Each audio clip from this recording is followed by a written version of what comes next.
First guest tonight also had the pleasure of knowing and working with the late, great Jimmy Magee. Please welcome Paddy Cole. Hello, sir. Hi, Martin. Hi.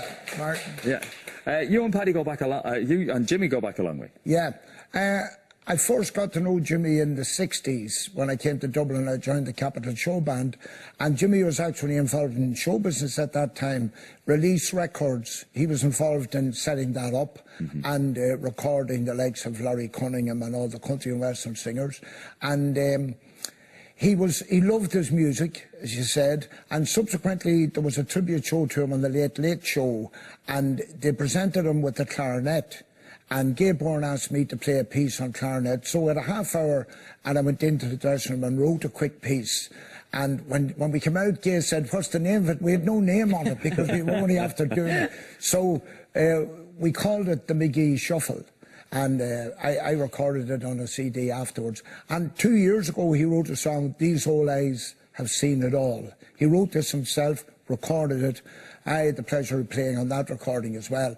And we did it live on the Late Late Show. It was a charity single. Yeah, that's right. He was selling it for charity. But he loved the music, and I always enjoyed meeting him. You could have a bit of slagging with him about football, and he wasn't very complimentary about Monaghan football. Well, he was from Louth. Yes, that's right. Yeah. And I would say to him things like, was Kevin Behan really a great free taker? And he'd go into it because when Louth won in '57, they won the All Ireland. Jimmy was never stopped talking about that. Yeah. Yeah, I know. And he was a very friend of Dermot O'Brien's, the late Dermot O'Brien. Yeah, and another proud Louth man as well. Yeah. And loved his golf, I'm sure you were. Yeah, were you part of the All-Stars? No, we had the top-ranked All-Stars in Castleblaney. Tony Lockman used to run those ones. We were kind of the opposition to them. But we did all our football matches in the north. We had all the Down footballers, the Armagh footballers, Donegal, all those players, and Monaghan and Cavan and that.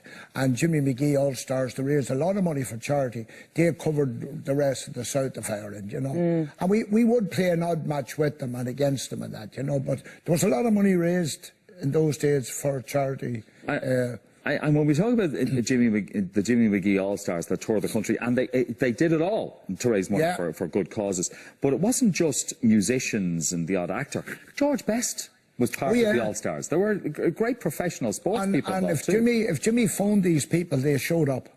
Whether it would be boxers, runners like John Tracy, I saw on there earlier on the clip, and anybody that he phoned, he was held in such high esteem that they would all show up. You know, and George Hunter, a great friend of mine, George was one of the Jimmy Magee All-Stars as well. And he just told me that Jimmy had an inkling that all wasn't well. Right. And he actually spoke to George and a couple of people that if anything happened about his funeral, which he asked me to play a couple of pieces, and George was organising to sing a couple of pieces and that sort of thing. So we knew he wasn't well now. And I got a terrible shock this morning when I heard the news. It was the Sean O'Rourke show that phoned me to do an interview. And I said, what is this about? And then they said, Jimmy Magee died. Oh, that's how you found out. An awful shock. Yeah. Shock, yeah. Well, that's funny because the last time I interviewed him on this show, he'd just come back from New York. And of course, he was born in New York. That's right, yeah. And they got on the boat, and it was a 7-day trip back to Ireland. And of course, he was only a smurf. Yeah. And he said that he got on the boat and sailed back to New York only last year.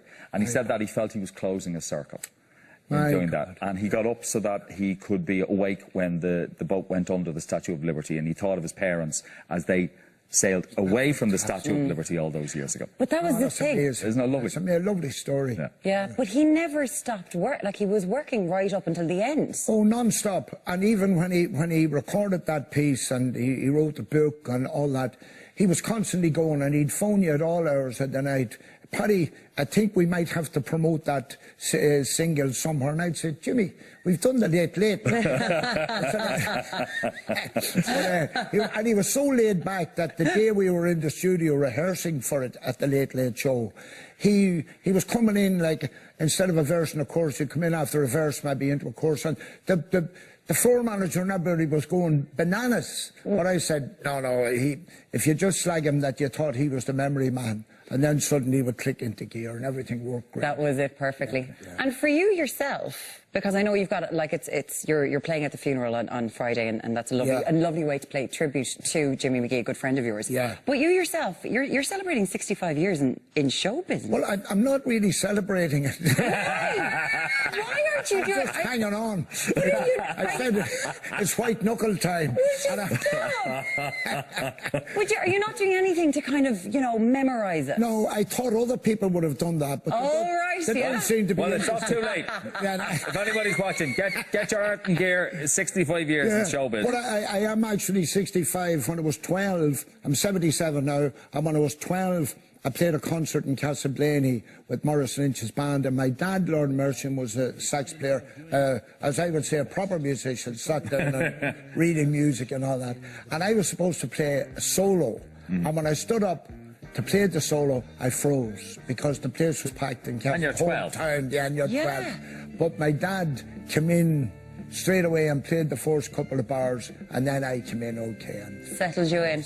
Okay, no, we're not looking at Paddy when he was 12. No. But I'm very disappointed you're showing those ones with a big head of hair at the time and all that,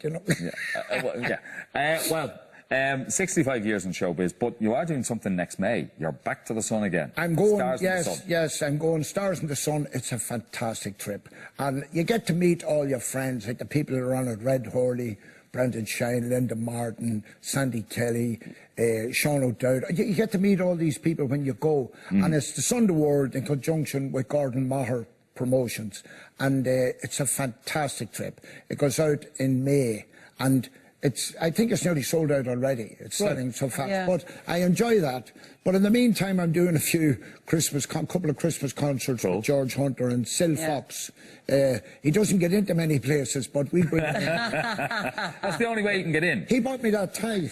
Look at this tie. It is absolutely phenomenal. Sil Fox was abroad someplace. I thought that was Sil Fox on it. But Can we see the Pink Panther playing the sax? It's wonderful. Yeah. Well, I think he just didn't have the hard neck himself to wear it. Was that it? We'll see if Paddy will do it. We'll see if we can sort it out. And with all this, you mentioned there, because you got one of your, Entertainer Awards from the Sunday World. That's right, the Hall of Fame. For the Hall of Fame Award. Funny, at my age, I keep getting phone calls, Paddy, you got an award, and it's always the Hall of Fame. The Hall of Fame Award. Hey, you're there. But I believe that Jimmy Magee himself found out about it, and he was like, I'm presenting that award to you. And he came down, and can I tell you a true story that happened? Now, I don't mean that, but he would enjoy this himself. We're on stage, and he's talking about, I knew Paddy Cole and the Castleblaney Fogs, and he's talking, and all the time out of the side of my mouth, I'm saying, you don't remember that at all. and there were about 17 or 1800 people there. So we went on then to talk about the Maurice Lynch band and meeting me when I joined the Capitol Show band and going to Las Vegas and meeting me in Las Vegas. And I'm going all the time for a joke. You don't remember any of that. People couldn't hear me. He forgot that he had the microphone. And he told me in no uncertain manner what to do with myself. Over the microphone in front of 1,800 people. Good man himself. Well, the place erupted. Yeah. And of course he was waiting for me afterwards at the second. I always enjoyed meeting him. And like you said earlier on, Bern, he was always in great form. Yeah. Always in good form. And wonderful. All you had needed to do was throw in a thing. Do you remember he was playing midfield? Yeah, and he'll be there. And he was a happy boy. Wonderful. And he remembered. And he would remember. Yeah, of course he would. Now, Paddy, for now, thank you very much. Okay. Over in the kitchen.